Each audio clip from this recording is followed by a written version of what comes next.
Welcome back physics गुरु शरण sir के साथ। Today will discuss numerical for NEET और आईआईटी एग्जाम। बहुत आसान है। अगर आप सोचेंगे कि आईआईटी या मुझे मेडिकल में जाना ही जाना है तो बहुत आसान है। प्रॉब्लम क्या है कि हमारे जितने भी बच्चे हैं वो पढ़ते कैसे हैं, उनका जो प्लानिंग है वो थोड़ा डिफरेंट हो जाता है। सपोज करो मैं एसएचएम पढ़ा रहा हूँ अभी, तो एसएचएम के बारे में ही सोचना है और कुछ नहीं सोचना, ऐसा ही करते हैं जो गलत है। आपको जब भी मेडिकल में या इंजीनियरिंग में क्वेश्चंस आएंगे तो वो बहुत सारे चैप्टर को मिक्स करेंगे। मतलब अगर वो एसएचएम का है तो उसमें हम रोटेशन भी यूज कर सकते हैं, मोमेंटम भी यूज कर सकते हैं। ऐसे प्रॉब्लम होंगे जो आपको ऑब्जेक्टिव बनाने में बहुत मदद करेगा। तो आज मैं क्वेश्चंस बोल रहा हूं, आप सुनेंगे कि मैं बनाता कैसे हूं कॉन्सेप्ट। अब एक है कि बच्चा सोचता है मैंने तो ये पढ़ा ही नहीं, ये पढ़ा ही नहीं। आपने न्यूमेरिकल से आपका कॉन्सेप्ट बहुत ज्यादा स्ट्रांग होगा। बाकी थ्योरी से नहीं होता। आप थ्योरी पढ़ते हैं लेकिन उसको अप्लाई नहीं कर पाते। फॉर एग्जाम्पल अगर मैं गाड़ी चला रहा हूं तो जो गाड़ी चलाना बच्चा शुरुआत करता है तो उसको पता है कि ये ब्रेक है, ये एक्सीलरेटर है, अप्लाई नहीं कर पाता। सेम हाल आपका फिजिक्स में होता है। तो आप अप्लाई कैसे करेंगे ये देखते हैं हम। अब मैं क्वेश्चन बोल रहा हूं, a thin rod of length L, एक थिन रॉड है और उसका लेंथ L है, and area of cross section S, length जो है L दिया हुआ है और एरिया ऑफ क्रॉस सेक्शन जो है वो S दिया हुआ है, is pivoted at the it's lower point P inside a stationary homogeneous and non-viscous liquid। एक रॉड है, उसको मैंने एक नॉन विस्कस लिक्विड में यहां पर बांध रखा है, उसमें होल कर दिया है। The rod is free to rotate in a vertical plane about a horizontal axis passing through P। अब ये रॉड है, इसको मैंने यहाँ पाइवोटेड किया है। अब ये फ्री टू रोटेट है और ये नॉन विस्कस लिक्विड में है, पानी के अंदर है। The density D1 of the material of the rod is smaller than the density D2 of the liquid। जो लिक्विड है उसकी डेंसिटी D2 है और जो रॉड है उसकी डेंसिटी D1 है, और डेंसिटी जो है वो D2 की ज्यादा है। इसका मतलब हो गया जो रॉड है वो पानी में तैरने की कोशिश करेगा, तैरेगा ही। The rod is displaced by a small angle theta from its equilibrium position and then release। अब क्या किया गया, इस रॉड को मैंने ऐसे करके छोड़ दिया थीटा में, तो वो ऐसे ऐसे होगा। Release show that the motion of the rod is simple harmonic and determine the angular frequency in terms of the given parameter. अब आपको बताना है कि उसका एंगुलर फ्रीक्वेंसी क्या होगा और क्या वो सिंपल हार्मोनिक में होगा या नहीं होगा। अब इसको मैं डायग्राम बनाता हूं। सबसे पहले क्या करेंगे, हम एक बीकर ले लेंगे जिसमें मेरा नॉन विस्कस लिक्विड है और इसमें लिक्विड डाल देंगे। क्वेश्चन को ना बहुत जितनी बार आप रिपीट करेंगे पढ़ने में उतना ही आपको कॉन्सेप्ट क्लियर होगा। अगर आपका कॉन्सेप्ट क्लियर नहीं है तो आप अप्लाई भी नहीं कर पाएंगे। तो सबसे पहले फोकस कीजिए कि हम कॉन्सेप्ट को समझें कि बनाते कैसे हैं। अब एक रॉड है, जो ये रॉड है और इसको मैंने यहाँ पे पॉइंट आउट कर दिया, होल करके पिन से स्क्रू से टाइट कर दिया, और ये ऐसा है, फ्री है रोटेट करने के लिए, ऐसे ऐसे कहीं भी रोटेट कर सकता है। अब क्वेश्चन में क्या क्या दिया हुआ है, जो रॉड है उसका लेंथ L दिया हुआ था, ठीक है। जो एरिया ऑफ क्रॉस सेक्शन है नॉर्मली हम लोग A से रिप्रेजेंट करते हैं, लेकिन आज की प्रॉब्लम में A नहीं S से रिप्रेजेंट किया हुआ है। And D1 and D2 is the density. जो D1 है वो डेंसिटी ऑफ रॉड है and D2 is density of liquid, और ये लिक्विड विस्कस है तो नॉन विस्कस है। अब इसको मैं इसका सेंटर ऑफ ग्रेविटी सेंटर में मान लूंगा और इसको मैंने थीटा एंगल से रोटेट करा दिया, तो ये रॉड ऐसे रोटेट करेगा और ये इसका सेंटर यहां आ जाएगा, जो एंगल बना रहा है थीटा। अब थीटा बना रहा है तो मुझे बताना है क्या ये एसएचएम में है या नहीं है। अब मैंने यहां लाके इसको छोड़ दिया तो हो सकता है ये ऐसे ऐसे करने लग जाए, तो ये एसएचएम में है। तो ये आपको प्रूफ करना है कि ये एसएचएम में होगा या नहीं होगा। अब देखिए इसको कैसे बनाते हैं। सबसे पहले इस सेंटर से जो हम लेंगे वो एक लाइन ऐसे खींच लेंगे, ये पॉइंट को P और इसको हमने Q मान लिया, तो ये वेट हो जाएगा हमारा सेंटर ऑफ ग्रेविटी से, और एक अपथ्रस्ट फोर्स लग जाएगा जिसको मैं W डैश से बोल रहा हूं, क्योंकि डेंसिटी जो है वो लिक्विड का ज्यादा है, तो जब डेंसिटी ज्यादा होता है तो ऑब्जेक्ट ऊपर जाएगा और ये हमारा रॉड जो है वो ऊपर उठने की कोशिश करेगा। तो इसमें क्या होगा, डेंसिटी हमारा इसका ज्यादा है, इसका कम है, तो आप लिखेंगे नेट फोर्स, जो ये सिस्टम है इस पे नेट फोर्स कहां लग रहा है, नेट फोर्स जो अपथ्रस्ट है वो ऊपर मारेगा और हमारा डेंसिटी कम है, तो अपथ्रस्ट जो है नेट फोर्स जो है वो ऊपर होगा, मतलब अब नेट फोर्स जो अपथ्रस्ट को माइनस हमारा वेट कर देंगे तो हमारा नेट फोर्स हो जाएगा। तो W डैश को हमने नेट फोर्स मान लिया, तो W डैश इक्वल टू आप क्या लिखेंगे, weight of liquid displace, weight of liquid displace, मतलब जब आपने रॉड को डाला तो जितना लिक्विड हटाया वो weight of liquid displace minus weight of rod minus weight of rod, ये हमारा जो है नेट फोर्स हुआ कि उस ऑब्जेक्ट पे जो हमारा ये पॉइंट है यहां पे नेट फोर्स कितना लग रहा है। तो हमने W डैश की डायरेक्शन दिखा दिया, ये ऊपर है, तो weight of the liquid displace, अब इसको मैं लिख दूंगा mg, सपोज कर लिया, और इसको भी लिख दूंगा मैं mg, मैंने मास चेंज कर दिया। अब लिखेंगे हम W डैश इक्वल टू, आपको पता है हमारे पास मास गिवन नहीं है, लिक्विड है कितना है, लेकिन डेंसिटी मालूम है, तो मास को हम लिखते हैं वॉल्यूम इनटू डेंसिटी। अब ये वेट ऑफ लिक्विड है, तो लिक्विड का डेंसिटी आप लिखेंगे d2g माइनस, यहां भी लिखेंगे वॉल्यूम, वॉल्यूम सेम होगा जितना रॉड, जैसे हमारा ये रॉड है तो ये रॉड पानी के अंदर गया तो ये उतना ही पानी हटाएगा जितना वॉल्यूम इसका, तो वॉल्यूम मैंने इसका भी लिख दिया, लेकिन डेंसिटी चेंज हो जाएगा एंड g, तो we can write W1 equal to, volume को क्या लिख सकते हैं, एरिया इनटू लेंथ, तो एरिया जो है वो हमारा लेंथ जो है S है और L है, और एरिया जो है क्रॉस सेक्शन S गिवन था तो हमने ये लिख दिया, एंड d2g माइनस इसका भी लेंथ S d1g, इतना जो है हमारे पास नेट फोर्स लग रहा है। इसमें कॉमन ले लेते हैं, तो W डैश इक्वल टू हमने LSG कॉमन ले लिया, तो d2 माइनस d1, इतना जो है LSD d2 माइनस d1, ये हमारा नेट फोर्स लग रहा है हमारे सेंटर ऑफ मास पे। अब इसके बाद क्या करेंगे, आप SHM में जा रहे हैं तो कोई तो होगा जो इसको वापस ले जाएगा, रिस्टोरिंग फोर्स लगेगा तो टॉर्क आएगा, जब आप रोटेशन में लगाएंगे किसी पॉइंट से बंधा हुआ है तो टॉर्क होता है, तो ये आप अगर रोटेशन पर हैं तो ठीक है, नहीं तो आप सुनिए आपको वो भी क्लियर हो जाएगा।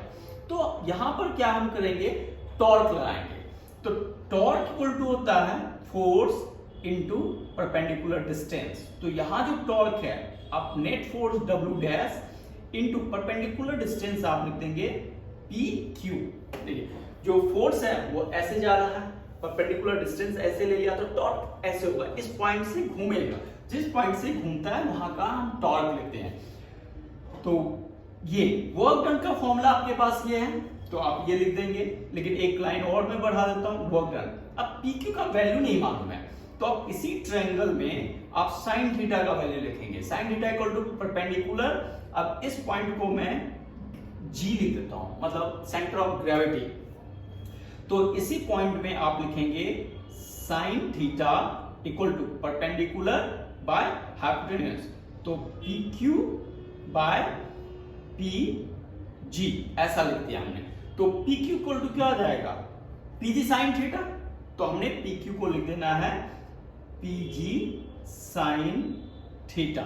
Now we can write equal to net force, PG जो है वो लेंथ का आधा है, सेंटर है, तो L/2 लिखेंगे, and we can also say angle is very small, तो sine theta equal to theta, तो मैं साइन थीटा की जगह लिख दूंगा थीटा। तो ये हमारा टॉर्क का फॉर्मूला आ गया। अब वर्क डन का वैल्यू रखेंगे, तो टॉर्क इक्वल टू क्या रहेगा, वर्क डन है हमारा L S G d2 minus d1, तो मैं लिख देता हूं एल एस, पहले लिख देता हूं d2 minus d1 G L theta by 2। Is that clear कि टॉर्क इक्वल टू हो गया मेरा L S d2 minus d1 G L by 2 theta. अब w डैश का वैल्यू आपने यहां से लाया और यहां रख दिया, L by 2 हो गया and theta angle is very small, we can write sine theta equal to theta. अब ये हमारा टॉर्क हो गया। अब टॉर्क हो गया तो मुझे निकालना है एंगुलर फ्रीक्वेंसी। तो टॉर्क के लिए आप क्या करेंगे, एक मोमेंट ऑफ इनर्शिया में चले जाते हैं। अब टॉर्क का वहां भी फॉर्मूला होता था torque equal to I alpha, where I represent moment of inertia. अब रॉड है, एक रॉड का मोमेंट ऑफ इनर्शिया क्या होगा, अगर हमारे पास एक रॉड है, ये रॉड है और उसके सेंटर से निकालूंगा मोमेंट ऑफ इनर्शिया, तो mL²/12। ये आपको मालूम होगा अगर आपने रोटेशन पढ़ा है देन, नहीं तो कोई बात नहीं, आप सुन लीजिए कि mL²/12। लेकिन ये सेंटर से मतलब इसका मतलब है सेंटर से रोटेट होना चाहिए, कहीं और से नहीं, यहां से घुमा दिया तो नहीं। अगर आप यहां से यूज करेंगे, यहां से घुमा रहे हैं, यहां से ऐसे रोटेट हो रहा है, तो दैट इज mL²/3। और परपेंडिकुलर और पैरेलल एक्सिस थ्योरम आपको पता होगा, उसको यूज करके हम लोग ये निकालते हैं। तो मोमेंट ऑफ इनर्शिया जो होता है रॉड का at the end of the rod से mL²/3 होगा, ठीक है। तो अब हम यहां लिखेंगे वी नो कि मुझे ये भी पता है कि एक रिलेशन होता है torque equal to I alpha. अब मुझे एंगुलर वेलोसिटी निकालना है, तो अल्फा निकालूंगा मैं, तो alpha equal to torque by I, ये हमने लिख दिया।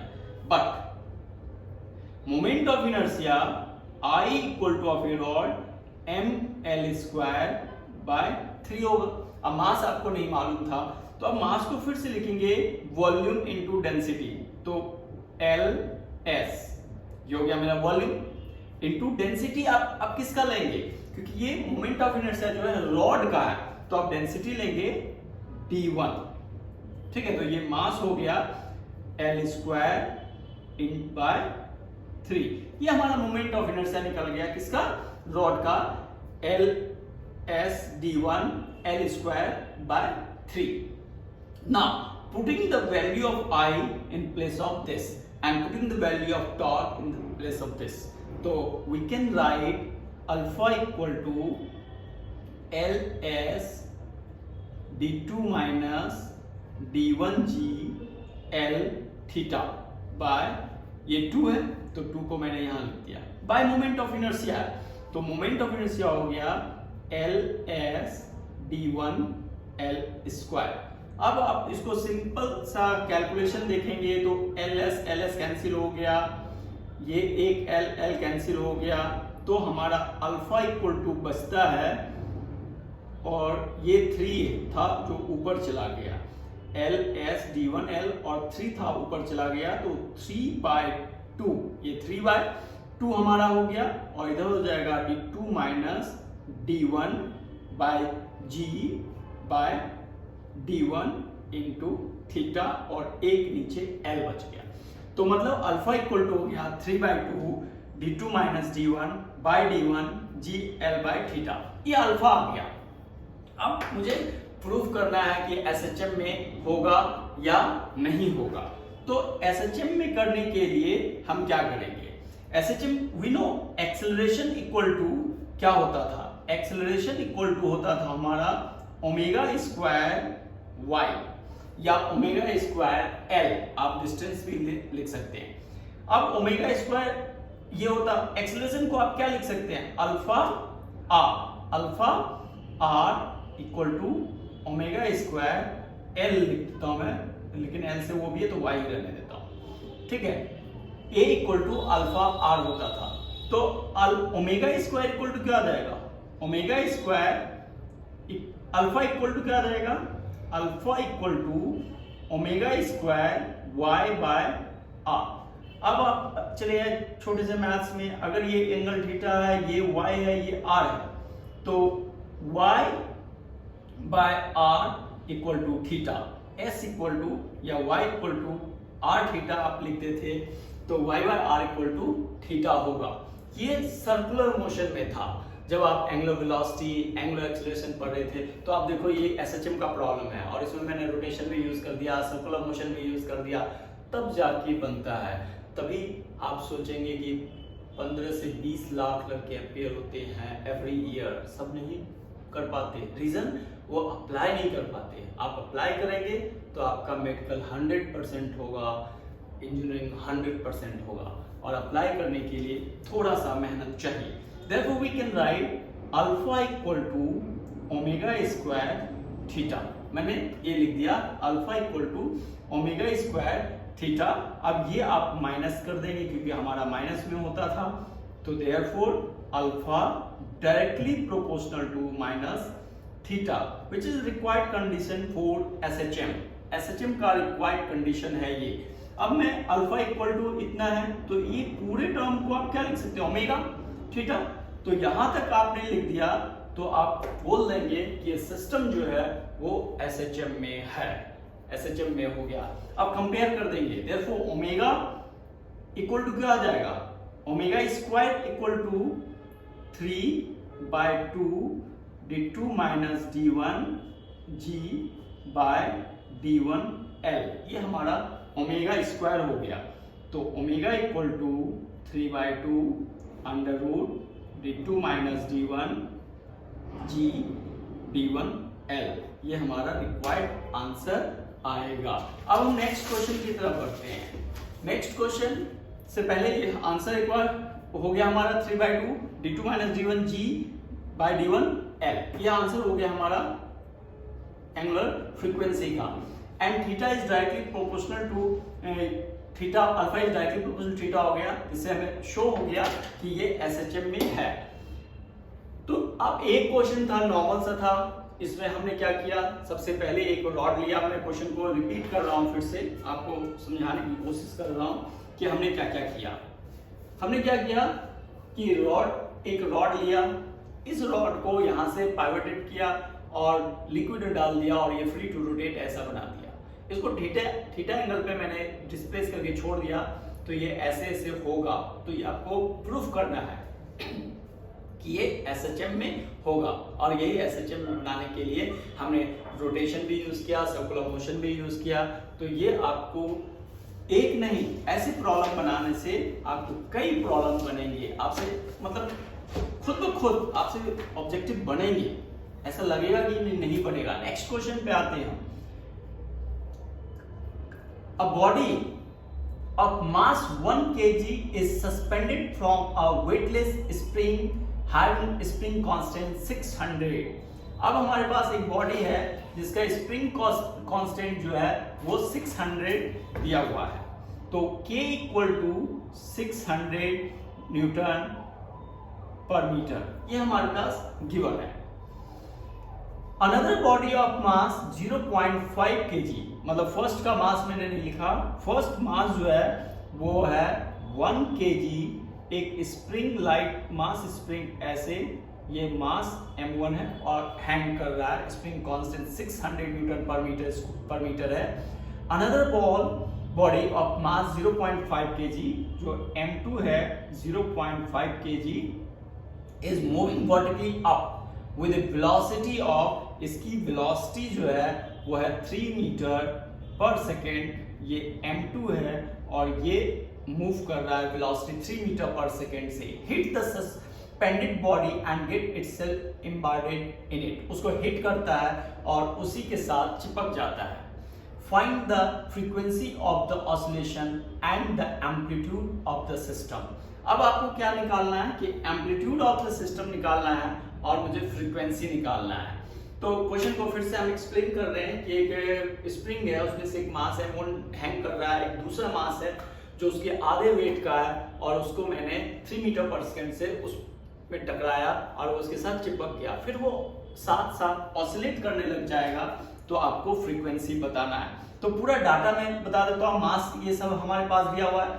अब फ्रॉम कंजर्वेशन ऑफ मोमेंटम, इसका जो मोमेंटम होगा और इसका मोमेंटम होगा वो अलग अलग हो जाए शुरुआत में। तो मैं एक को कैपिटल एम मान लेता हूं, एक को छोटा एम मान लेता हूं। तो एम वी, M2 M1 निकल आ रहा है, ये एम कर देता हूं और ये कैपिटल एम कर दिया मैंने। M V initial momentum of this equal to final momentum में m प्लस m, और ये नया v वेलोसिटी आ जाएगा। ये छोटा वेलोसिटी है, बड़ा वेलोसिटी है।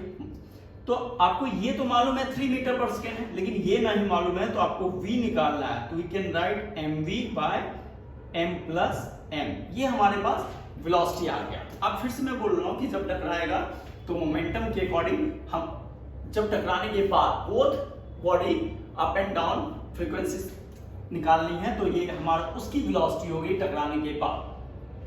इसमें वैल्यू रख देंगे, सबका वैल्यू रखेंगे। m हमारे पास कितना दिया हुआ है 0.5, v कितना दिया हुआ है 3 एंड मास दिया हुआ है 1 प्लस 0.5। इसको काट पीट करेंगे तो 1 मीटर पर सेकेंड हो गया। मतलब हो गया कि जो स्प्रिंग है उसके साथ ये दोनों मास कंबाइन हो गया, इसकी वेलोसिटी जो है वो 1 मीटर पर सेकेंड हमारा हो गया। अब जब ये हिट किया तो काइनेटिक एनर्जी जो है वो प्रोड्यूस होगा इस ब्लॉक में। काइनेटिक एनर्जी आ गया, मूव करेगा। जब ये ऊपर जा रहा है तो स्प्रिंग कंप्रेस होगा तो स्प्रिंग एनर्जी में आएगा। आप देखो SHM को मैं एनर्जी में कन्वर्ट कर रहा हूं। Energy is neither created by us not destroyed. Energy ना ही हम क्रिएट करते हैं ना ही डिस्ट्रॉय करते हैं, it is only converted from one medium to another medium, one energy to another energy. अब यहाँ क्या जो काइनेटिक एनर्जी है वो स्प्रिंग एनर्जी में कन्वर्ट हो जाएगा। अब स्प्रिंग एनर्जी का फॉर्मूला हाफ के x² होता है, जो आपने वर्क डन में पढ़ा होगा और डिराइव भी किया होगा। तो from conservation of energy, spring energy work done by spring equal to kinetic energy. तो आप लिखेंगे हाफ के x², ये हो गया हमारा half K x² spring energy equal to half mv²। अब m जो है यहाँ टोटल मास होगा m plus m and v², और ये अभी आपने v1 मीटर निकाल लिया है।